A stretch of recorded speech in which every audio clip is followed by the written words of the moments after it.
다양한 사람들이 모이는 어떤 모임에 성악을 전공한 분들이 몇 분이 참여를 했습니다. 어떤 사람이 이 훌륭한 성악가들이 함께 화음을 낸다면 얼마나 멋질까 싶어서 신뢰를 무릅쓰고 그분들에게 즉석 중창을 부탁을 합니다. 연습을 안 해서 힘들 텐데요 하고 그분들이 주저주저 하자 거기에 있던 많은 사람들이 괜찮습니다. 한 곡 멋지게 들려주세요 라고 간청을 했습니다. 어떤 노래 어떤 화음이 나왔을까요? 소리는 아주 멋졌는데 노래는 좀 별로였습니다. 왜 그랬을까요? 그 자리에서 갑작스레 불러서 그렇기도 했겠지만 제가 보기에는 자기 소리만 의식하고 자기 식으로만 불렀기 때문일 것입니다. 그때 제가 한 가지 배운 것은 각각의 자질이 훌륭하다고 해서 반드시 훌륭한 연합이 이루어지는 것은 아니다라는 사실입니다. 합창이나 중창은 자기의 소리보다는 타인의 소리를 듣고 의식해야 하는 법인데 자기 소리만을 강조하니 화음이 좋을 리가 없겠죠. 우리의 삶도 마찬가지일 겁니다. 자기 소리만을 내어서는 안 되죠. 자기 주장만 해서도 안 되죠. 속담에 사공이 많으면 배가 산으로 간다 하죠. 배는 바다로 가야 하는데 왜 산으로 가는 걸까요? 사공이 많기에 전문가가 많기에 그런 걸까요? 그건 아닙니다. 자기의 고집과 자기의 주장만을 내세우는 사람들이 너무 많기에 목적과 방향을 상실하고 본질을 잃어버리고 엉뚱한 방향으로 가게 되는 것입니다. 성경에 보면은 이런 비슷한 시기가 이스라엘 백성들에게 있었습니다. 바로 사사 시대입니다. 사사는 히브리어로 샤팟, 영어로는 저지라고 하죠. 이스라엘이 가나안을 점령한 후부터 사무엘에 의해서 사울이 왕으로 기름 부음 받고 왕정 시대가 열리기 전까지 하나님에 의해서 세워진 이스라엘의 군사, 정치, 사법의 지도자였습니다. 이 사사의 통치 기간이 약 한 400년 정도입니다. 이때의 이야기가 기록된 것이 사사기인데 이 사사기의 구조는 크게 둘로 나누입니다. 1장부터 16장까지 사사들의 이야기입니다. 온니엘, 에훗, 삼갈, 드보라, 기드온, 돌라, 야일, 입다, 입산, 엘론, 압돈, 삼손 이 사사들의 행적이 기록되어 있고요. 17장에서 끝장까지는 미가란 사람과 베냐민 지파의 변란을 중심으로 지파 간의 아주 추한 이야기들이 기록되어 있습니다. 이 사사기는 구조적인 특징을 갖고 있는데 똑같은 역사의 반복이 되풀이되는 패턴입니다. 하나님의 축복을 해서 잘 살게 됐죠. 편안하게 살게 됐습니다. 그러자 곧 이스라엘 백성들은 그 하나님을 잊어버리고 제멋대로 우상 숭배에 빠져듭니다. 그래서 그러한 죄악을 하나님께서 치시면은 그는 자신들의 고통을 호소하며 회개하고 하나님께 돌아옵니다. 그때마다 하나님은 사사를 일으키셔서 그들을 구원하셨고 이들은 다시 번영을 누리게 되면은 또 하나님을 떠나서 예전처럼 범죄를 하곤 합니다. 이것이 주기적으로 반복되어 있습니다. 사사시대 400년 동안에 이스라엘은 7번 하나님을 찾았고 하나님께서는 7번 벌하셨고 7번 이스라엘은 회개하였고 하나님께서는 7번 그들을 회복시키셨습니다. 그러면 이스라엘 백성들은 어째서 이러한 불행한 역사를 계속 반복했을까요?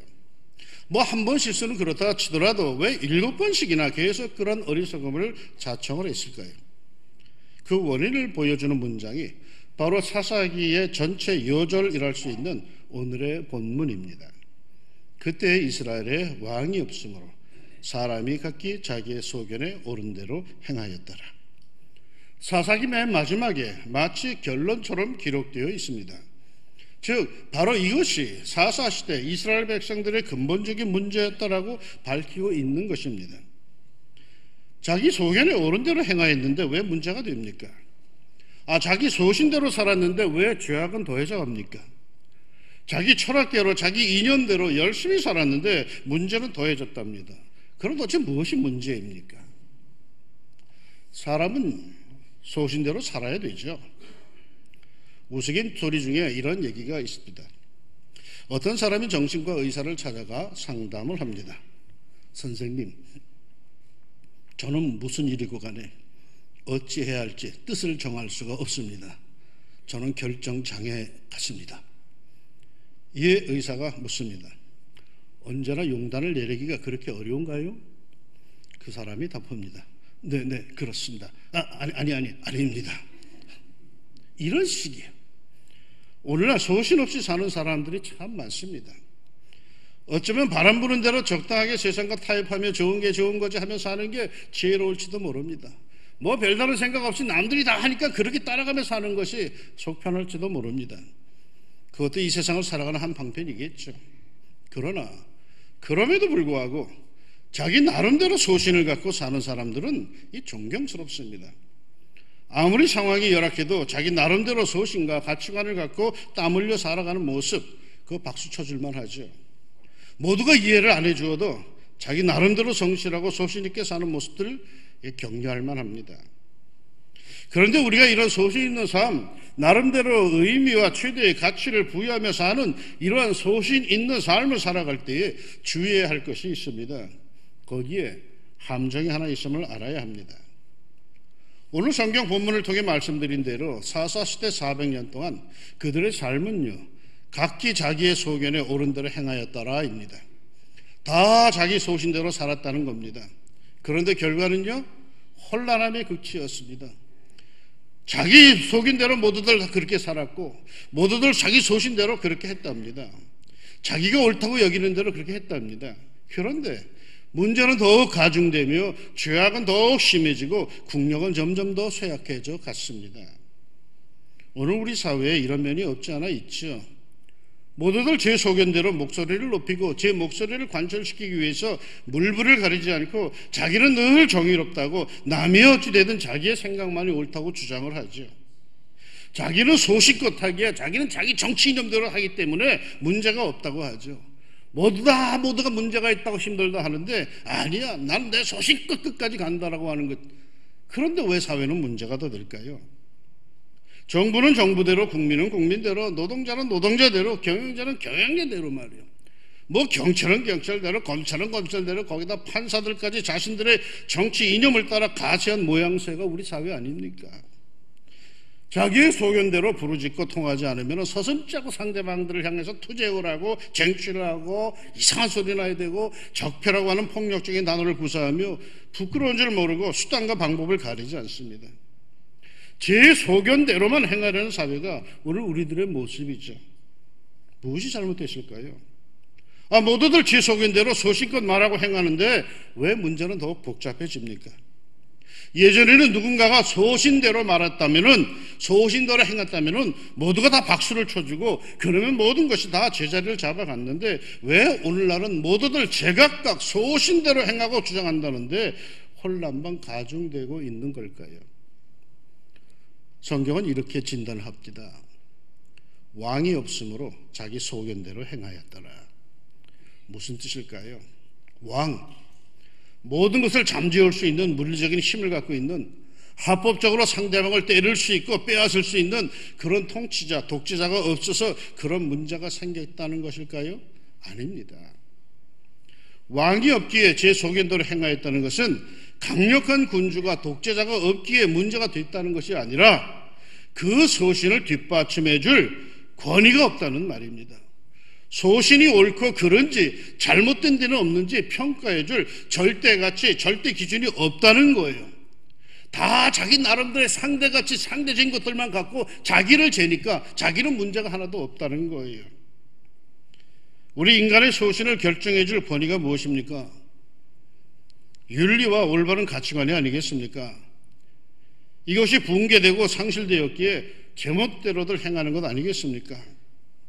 내로남불의 극치를 이루는 사회이기에 제멋대로들 아닙니까? 한문 공부를 하던 아이가 짜증을 내면서 엄마에게 묻습니다. 엄마, 내로남불 사자성어 한자가 뭐야? 옥편에 안 나와. 내로남불 말은 많이 들었는데 사전 찾아보니까 없더라는 거예요. 여러분 어릴 때 내로남불이라는 단어 공부하셨습니까? 불과 몇 년 전까지 우리나라에 그런 단어를 잘 쓰지 않았어요. 그런데 몇 년 전부터 내로남불이라는 게 아주 그냥 사회에 쭉 퍼져버렸어.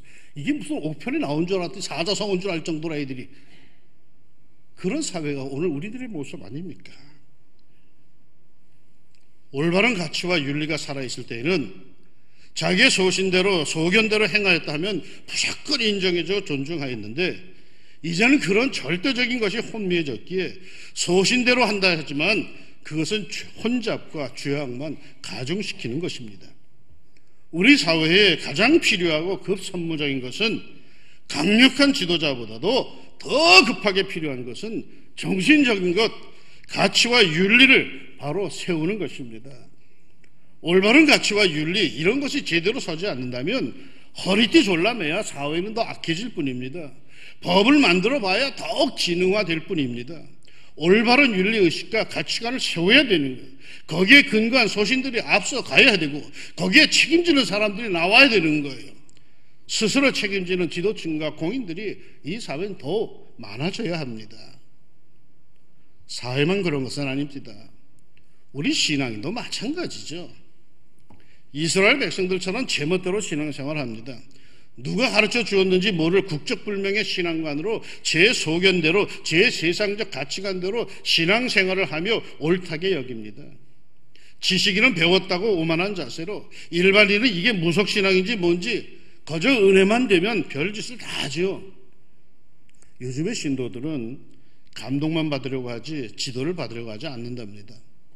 말씀 중에 찬송 중에 감동을 받으면 참 좋다고 감탄에 감탄을 하죠. 그런데 그러다가 잘못된 것, 편협한 것에 대해서 신앙적 지도를 하면은 그건 목사님 생각이시고요 하면서 지도를 받으려고 하지 않는답니다. 장로가 목사의 지도를 안 받고 교우들이 장로의 지도를 받으려 하지 않는답니다. 그저 모두들 다 자기 생각과 자기 취향과 자기 행동만이 옳다고 자기 변명만 한다고 합니다. 아니에요. 그런 식으로 그런 방향으로 나가면 안 돼요. 이사야서 53장 6절에 우리는 다 양 같아서 그릇 행하며 각기 제 길로 갔거늘 여호와께서는 우리 모두의 죄악을 그에게 담당시키셨도다. 성경은 말이죠, 각기 제 길로 간 것이 죄악이라고 표현합니다. 각기 제 길로 갔다는 말은 각자가 자기의 소견대로 행했다는 거죠. 자기 나름대로 자기 소견이 옳다고 생각하여 고집부리며 행했다는 것입니다. 그러나 성경은 잠언 14장 12절을 보니까 어떤 길은 사람이 보기에 바르나 필경은 사망의 길이니라 선언합니다. 때로는 우리의 소견이 하나님의 말씀보다 옳은 것 같이 느껴질 때도 있습니다. 그러나 이러한 생각이 필경은 사망의 길일 수도 있다는 것을 알아야 합니다. 여러분 모두 소신대로 소견대로 살기를 바랍니다. 소신도 없이 흔들리며 살기를 바라지 않습니다. 옳은 소견대로 사십시오. 그렇게 신앙생활 하기를 바랍니다. 그런데 말이죠, 그 소견, 그 소신은 어디에 근거한 것입니까? 절대 기준인 왕이 있어야 합니다. 그것이 무엇입니까? 여러분의 인생관입니까? 주위에서 주워들은 이야기들입니까? 어떤 책에서 본 것입니까? 무의식적으로 어렸을 때부터 가진 신앙의 습관입니까? 무엇이 신앙의 가치의 옳고 그름의 기준입니까? 그리스도인이라면 말이죠, 하나님의 백성이라면 말이죠, 마땅히 하나님의 말씀이 그 절대 기준이 되어야 합니다. 하나님의 말씀의 성경은 기독교의 정경이라고 하죠. 정경이란 말 뜻 아시죠? 정경이란 원하는 캐논이라고 하는 단어입니다. 캐논, 그 의미는요, 자, 척도, 측량이란 뜻입니다. 우리 그리스도인의 신앙, 우리들의 생활, 우리들의 가치관, 우리들의 생각, 우리들의 행동, 우리들의 소신, 이 모든 것은 이 성경에 의해서 옳고 바름이 측량되어야 함을 말하는 거죠. 어느 목사의 말이 아니라, 어느 박사의 말이 아니라, 자기의 인생 철학이 아니라 절대적인 하나님의 말씀에 근거를 가져야 하고 측량되어야 하고 거기에 판단 기준이 서야 합니다. 어느 집사님이 선교회에서 누군가에게 아주 심한 무시를 당해서 분해서 어쩔 줄을 몰라 합니다. 한참을 그 분함을 토해내며 결코 그 일을 용서할 수 없다고 아주 절규에 절규를 합니다. 1시간가량 그 한풀이를 내가 그냥 다 들었어요. 조금 가라앉았다 싶을 때 제가 물었어요. 그런데 집사님 마음은 다 이해하겠어. 집사님 말은 다 알아듣겠는데 이럴 때 성경은 어떻게 하래? 대꾸를 안 해. 그래서 다시 물었어. 하나님은 이런 경우 어떻게 하라셔? 그러자 목이 소리만하게 용서하라시지요 뭐. 그래서 내가 그냥 씩 웃었어요. 그랬더니 얼굴을 셀쭉하며 한마디 내뱉어요. 알았어요. 여러분, 이 사람이 진짜 예수 믿는 사람입니다. 자기는 원하지 않아요. 자기 자존심은 결코 용서할 수 없어요. 분이 나서 그냥 씩씩댑니다. 그러나 결국 하나님의 말씀 앞에 무릎을 꿇어요. 자기는 용납 못해도 말씀은 그러하라니까 그 말씀에 순종하느니 그가 진짜 예수 믿는 사람이에요. 앞에서 큰 소리 치는 사람이 예수 믿는 사람 아니에요. 길거리 나가서 전도하면서 예수 믿으세요 하는 사람이 예수 믿는 사람 아니에요. 하나님의 말씀 앞에 자기를 무릎 꿇기는 그 사람이 진짜 예수 믿는 사람인기라. 제 소견대로 행했다고 다 된 거 아니에요. 자기가 옳다 여기는 대로 신앙생활 한다고 다 되는 거 아니에요. 하나님의 말씀에 근거한 소견과 소신을 우리가 가져야 되죠. 이스라엘의 백성들은 모두 자기 소견대로 제 중심대로 제 생각대로 옳다는 대로 다 행했는데 그 근거가 하나님 중심 말씀 중심이 아니라 다 자기들 생각 자기들의 복잡한 계산 관계 자기들 편리함 중심이었어요.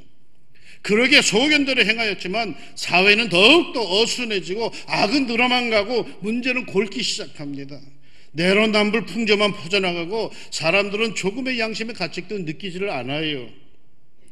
우리의 사회, 우리의 신앙, 우리의 교회 모두 영원한 진리여 정의이신 하나님의 말씀에 근거한 생활을 해야 합니다.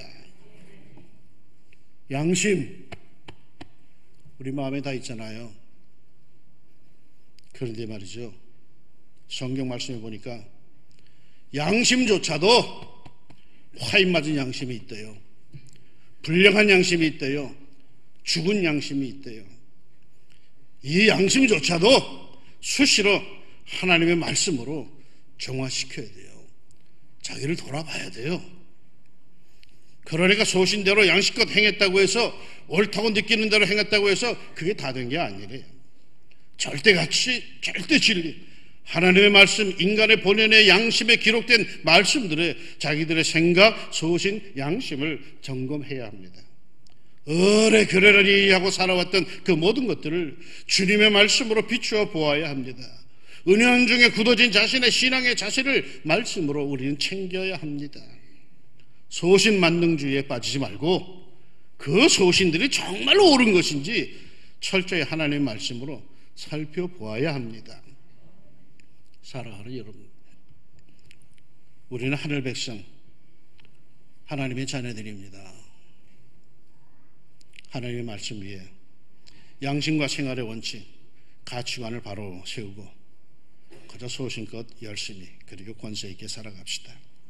자기의 소견보다 하나님의 말씀대로 따라 살려고 결단하는 성도들을 우리 주님은 기뻐하십니다. 그러한 분들에게 주님의 축복이 함께 하시기를 주의 이름으로 축원합니다. 기도합시다. 열심히 살다 보니까 갈등이 일어나기도 하고 인생의 갈림길이 나오기도 합니다. 이럴 때 하나님 무엇을 택할까요? 우리에게 가르쳐 주옵소서. 특별히 기도하는 성도들에게 그 순간 기도하게 하시사 주님이 원하시는 게 무엇인지 신앙 양심을 따라갈 수 있도록 도와주옵소서. 눈 딱 감고 자기 마음대로 하면서 소신껏 살았다고 큰소리치지 않게 해주시고 하나님 말씀에 예수님 그 말씀에서 우리들의 모든 삶의 행동의 기준을 찾게 하여 주시고 그것을 따라갈 수 있는 저희들 되게 하여 주옵소서. 그래서 하나님, 때로는 우리가 손해보는 것 같고 때로는 우리가 자존심 상하기도 하지만 그러나 그래도 주님을 따라가고 주의 말씀 앞에 무릎 꿇는 사람들, 그들을 하나님 높은 자리에 올려주시고 하나님 굳게 붙들어 주시사 영광 받으시고 모든 사람들의 부러움의 대상이 되게 하여 주옵소서. 우리는 하나님의 자녀들입니다. 주의 말씀으로 우리를 인도하여 주시고 우리 순종하며 말씀껏 살게 하여 주옵소서. 예수님의 이름으로 기도합니다. 아멘.